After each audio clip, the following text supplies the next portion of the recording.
ৰাজ্যিক বিজেপিৰ সভাপতি দিলীপ শইকীয়াক এইবাৰ প্ৰত্যুত্তৰ দিছে আমছুৰ নেতৃত্বই। অসমত হোৱা গোষ্ঠীগত সংঘৰ্ষত আমছু প্ৰত্যক্ষভাৱে জড়িত আছিল বুলি ৰাজ্যিক বিজেপিৰ সভাপতিগৰাকীয়ে আজিৰ দিনটোত মন্তব্য কৰিছিল। দিলীপ শইকীয়াৰ এই মন্তব্যৰ পিছতে এতিয়া আমছুৰ ফালৰ পৰা প্ৰতিক্ৰিয়া ব্যক্ত কৰা হৈছে। দিলীপ শইকীয়াৰ দৰে নেতাৰ আমছুক চাৰ্টিফিকেটৰ প্ৰয়োজন নাই বুলি এতিয়া আমছুৱে মন্তব্য কৰিছে। অসমত হোৱা গোষ্ঠীগত সংঘৰ্ষত আমছু জড়িত নাছিল, বৰঞ্চ সেই গোষ্ঠীগত সংঘৰ্ষ কেনেদৰে বন্ধ কৰিব পাৰি তাৰ বাবেহে কাম কৰিছিল আমছুৱে। এনেদৰে এতিয়া প্ৰতিক্ৰিয়া ব্যক্ত কৰিছে। অসম আৰু অসমীয়াৰ হকে সদায় আমছুৱে কাম কৰি যাব বুলি এতিয়া আমছুৰ ফালৰ পৰা ৰাজ্যিক বিজেপিৰ সভাপতি দিলীপ শইকীয়াক প্ৰতিক্ৰিয়া দিয়া হৈছে। অসম আৰু অসমীয়াৰ হকে সদায় কাম কৰি আহিছে আমছুৱে। এইবাৰ ৰাজ্যিক বিজেপিৰ সভাপতিক প্ৰতিক্ৰিয়া দিছে।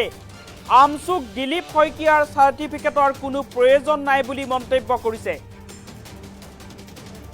অসমত হোৱা গোষ্ঠীগত সংঘৰ্ষত আমছু এবিএমছু জড়িত আছিল বুলি মন্তব্য কৰিছিল দিলীপ শইকীয়াই। গোষ্ঠীগত সংঘৰ্ষত আমছু জড়িত আছিল বুলি দিলীপ শইকীয়াই যি মন্তব্য কৰিছিল, এইবাৰ তাৰ প্ৰত্যুত্তৰ আহি পৰিছে। গোষ্ঠীগত সংঘৰ্ষত জড়িত নহয়, সংঘৰ্ষ বন্ধ কৰিবলৈহে কাম কৰিছিল সংখ্যালঘু সংগঠন আমছুৱে। সংখ্যালঘুৰ ওপৰত অভিযোগ আনি নিজৰ পদৰ গৰিমা লাঘৱ কৰিছে দিলীপ শইকীয়াই। ৰাষ্ট্ৰীয় দলৰ সভাপতিয়ে সংখ্যালঘু সংগঠনক লৈ তৰল মন্তব্য কৰাটো দুৰ্ভাগ্যজনক। আৰু সংখ্যালঘু সংগঠনক লৈ দিলীপ শইকীয়াই কৰা মন্তব্যৰ এইবাৰ প্ৰত্যুত্তৰ দিছে আমছুৱে। আমছুৰ ফালৰ পৰা মন্তব্য কৰা হৈছে যে অসম আৰু অসমীয়াৰ হকে সদায় আমছুৱে কাম কৰি যাব, গতিকে দিলীপ শইকীয়াৰ কোনো ধৰণৰ চাৰ্টিফিকেটৰ আমছুক প্ৰয়োজন নাই বুলি মন্তব্য কৰিছে। আমছুৱে অসমত হোৱা গোষ্ঠী সংঘৰ্ষত জড়িত নাছিল, বৰঞ্চ গোষ্ঠী সংঘৰ্ষ কেনেদৰে বন্ধ কৰিব পাৰি তাৰ বাবেহে কাম কৰিছিল আমছুৱে। গতিকে অসম আৰু অসমীয়াৰ হকে সদায় আমছুৱে কাম কৰি যাব বুলি মন্তব্য কৰিছে। আৰু গোষ্ঠীগত সংঘৰ্ষক লৈ ৰাজ্যিক বিজেপিৰ সভাপতি দিলীপ শইকীয়া আজিৰ দিনটোত যি মন্তব্য কৰিছিল, দিলীপ শইকীয়াৰ মন্তব্যৰ এতিয়া প্ৰত্যুত্তৰ দিছে আমছুৱে। আমছুৰ ফালৰ পৰা প্ৰত্যুত্তৰ দিয়া হৈছে। আৰু দিলীপ শইকীয়াৰ দৰে নেতাই সংখ্যালঘু সংগঠন আমছুৰ ওপৰত অভিযোগ আনি নিজৰ পদৰ গৰিমা লাঘৱ কৰিছে বুলি মন্তব্য কৰিছে। আৰু ৰাষ্ট্ৰীয় দল এটাৰ সভাপতিয়ে সংখ্যালঘু সংগঠনক লৈ এনেকুৱা ধৰণৰ তৰল মন্তব্য কৰাটো দুৰ্ভাগ্যজনক বুলি মন্তব্য কৰিছে আমছুৰ ফালৰ পৰা। মন্তব্য আছে, মন্তব্য আগবঢ়াইছোঁ।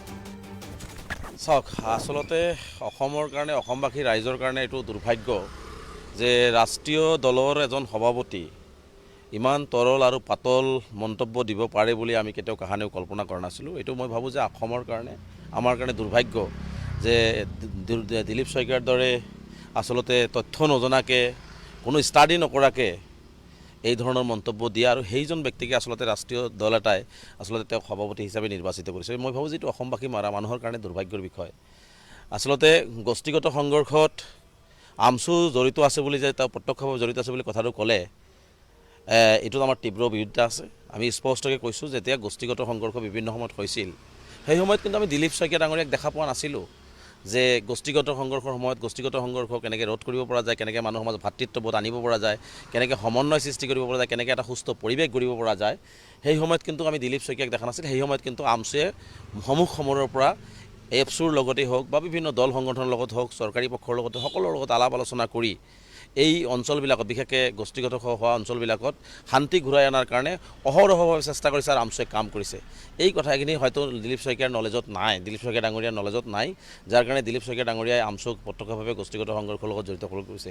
আজি স্পষ্টকৈ দিলীপ শইকীয়াক প্ৰশ্ন কৰিব বিচাৰিছোঁ, আপুনি ইমান তথ্য জনাৰ পিছত গোষ্ঠীগত সংঘৰ্ষ যেতিয়া হৈ গৈছিল, ভাৰতবৰ্ষৰ বিভিন্ন তদন্তকাৰী সংস্থা আহিছিল, NIA আহিছিলে, অসম চৰকাৰৰ তদন্ত কৰা হৈছে, ভাৰত চৰকাৰৰ আৰু বিভিন্ন প্ৰকাৰ তদন্ত হৈছিল। সেই তদন্তৰ সময়ত আমি এই কথাবিলাক আপুনি কোৱা নাছিল কিয়? আপুনি ইমান তথ্য যদি জানেই, তেনেহ'লে তথ্যবিলাক গাপ দিছে কিয়? তথ্য গাপ দিয়াৰ অপৰাধটো কিমান ডাঙৰ অপৰাধ, এইটো মই ভাবোঁ যে দিলীপ শইকীয়া জানেনে নাই। দিলীপ শইকীয়া ডাঙৰীয়া যে তথ্য গাপ দিলে যে কোনোবাই এই গোষ্ঠী সংঘৰ্ষৰ লগত জড়িত, এই কথাটো যে ক'লে, তেতিয়া আমাৰ সন্দেহ হৈ আছে যে যিমান গোষ্ঠীগত সংঘৰ্ষ হৈছে, এই গোষ্ঠীগত সংঘৰ্ষৰ মূল মানুহজনেই হয়তো দিলীপ শইকীয়া ডাঙৰীয়া হ'ব নেকি?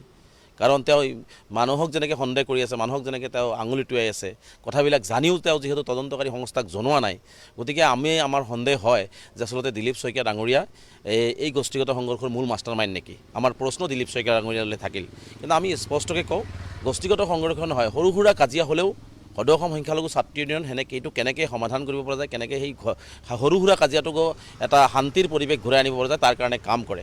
গতিকে দিলীপ শইকীয়া ডাঙৰীয়াই এই ধৰণৰ কথা বাৰ্তাবিলাক কৈ আচলতে নিজৰ পদবী, নিজৰ ৰাষ্ট্ৰীয় দলৰ মৰ্যাদা, নিজৰ সভাপতিৰ যিটো গাৰিমা, সেই গাৰিমাটোক আচলতে দিলীপ শইকীয়া ডাঙৰীয়াই নষ্ট কৰি আছে বুলি মোৰ অনুভৱ হৈছে। কাৰণ দেখিছোঁ যোৱা 2-3 দিন আগতো দেখিছোঁ দিলীপ শইকীয়া ডাঙৰীয়াক আমচুক লৈ আৰু কিবা কিবি তুচ্ছ তাচ্ছিল্য কৰিছে বা বিভিন্ন সংগঠনক পিটিকি দিলে মৰি যাব, এই কথা বাৰ্তাবিলাক কৈ আচলতে দিলীপ শইকীয়া ডাঙৰীয়াৰ সভাপতিৰ যিটো গৰিমা, সেই গৰিমাটো নষ্ট কৰিছে। কাৰণ কোনো সংগঠনক কোনোবাই ভুল কৰিব পাৰে, কোনোবাই ভুল কৰাৰ কাৰণে সেইটো ভুল তেওঁলোকে স্বীকাৰ কৰি অসমবাসী ৰাইজৰ লগত দুখ প্ৰকাশ কৰিব পাৰিছে, এইটো আমি দেখিছোঁ।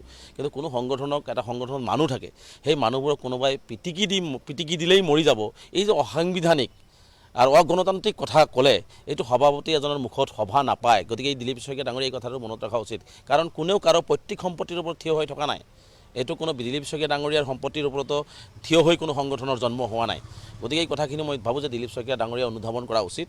আৰু আশা কৰিম যে আগন্তুক দিনবিলাকত দিলীপ শইকীয়া ডাঙৰীয়াই অকণমান অধ্যয়নৰত হৈ পেলাই যে কোন সংগঠনক কি ক'লে, কেনেদৰে ক'লে, সংগঠনৰ নীতি আদৰ্শ, সংগঠনৰ মানে জন্ম বৃত্তান্ত, এইবিলাক অন্ততঃ চালি জাৰি চোৱাটো দৰকাৰ। কাৰণ আমি সদায় অসম আৰু অসমীয়াৰ হৈ কাম কৰিছোঁ, অসমৰ ৰাইজৰ হৈ কাম কৰিছোঁ, অসমৰ নিষ্পৃষিত নিৰ্যাতিত সংখ্যালঘু জনগণৰ যেতিয়াই অত্যাচাৰ হৈছে তেতিয়াও আমি মাত মাতিছোঁ, ভৱিষ্যতে মাতিম। অসমখনৰ হৈ অসমীয়া ভাষা, সাহিত্য, সংস্কৃতি, খাদ্য আন্দোলন, মাধ্যম আন্দোলন সকলোতে আমি আগভাগ লৈ আমি বৃহত্তৰ অসমীয়া জাতি গঠন প্ৰক্ৰিয়াত আমি আগবাঢ়ি গৈ আছোঁ। তাত আমাক দিলীপ শইকীয়া ডাঙৰীয়া চাৰ্টিফিকেট দিয়ক বা নিদিয়ক, তেনেকুৱা চাৰ্টিফিকেটৰ আমাৰ প্ৰয়োজন নাই।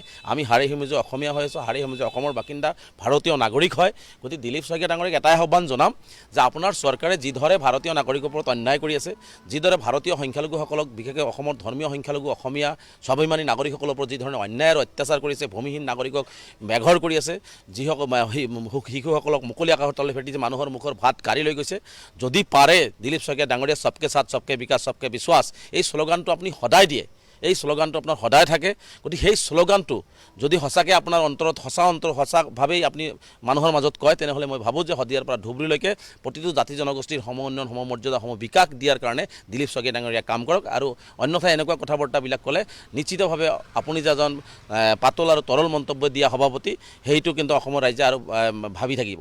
চাওক